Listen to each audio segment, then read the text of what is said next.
And that is to advance the process of constitutional reform, which is well past due. Yeah? Yes. So he doesn't have to trust Mark Golding. He can put in, he can, for example, engage him.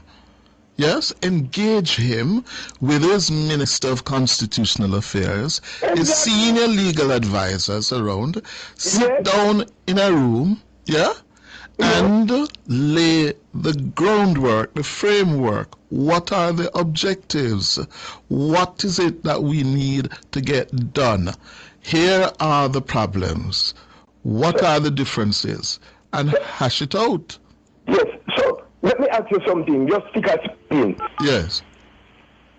He wanted the Prime Minister meeting without the Constitutional Affairs Minister? He didn't say that. All right, well, listen to me now.